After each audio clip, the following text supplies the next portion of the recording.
Material ಚೆನ್ನಾಗಿದೆ, guarantee ಬರುತ್ತೆ, full guaranteed item. 7ರಿಂದ 8 ವರ್ಷನಾ? ಹಾಂ ಮೇಡಮ್. ದೊಡ್ಡದಾಗುತ್ತೆ ಕಂಪ್ಲೇಂಟ್ ಚೂರು ಬರಲ್ಲ.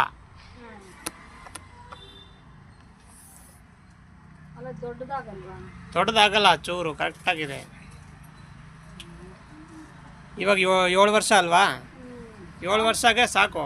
6ಇಂದ 6 ಕಂಪ್ಲೀಟ್ ಆಗಿದೆಯಲ್ಲ, 6ಇಂದ 7 ವರ್ಷ ಆರಾಮಾಗಿ ಆಗುತ್ತೆ. 7ರಿಂದ 8 ಅಂದರೆ ಇವಾಗ 7 ವರ್ಷ ಸ್ಟಾರ್ಟ್ ಆಯಿತು. 6 ವರ್ಷ ಕಂಪ್ಲೀಟ್ ಆಗಿ 7ಕ್ಕೆ ಬಿದ್ದೈತೆ ಅಷ್ಟೇ. ಕರೆಕ್ಟಾಗಿ ಆಗುತ್ತೆ, ನೀವು ನೋಡೋದೇನು ಬೇಡ, ಪರ್ಫೆಕ್ಟಾಗಿದೆ. ಸರಿ ಹೇಳ್ಕೊಡೋದು ಬೇರೆ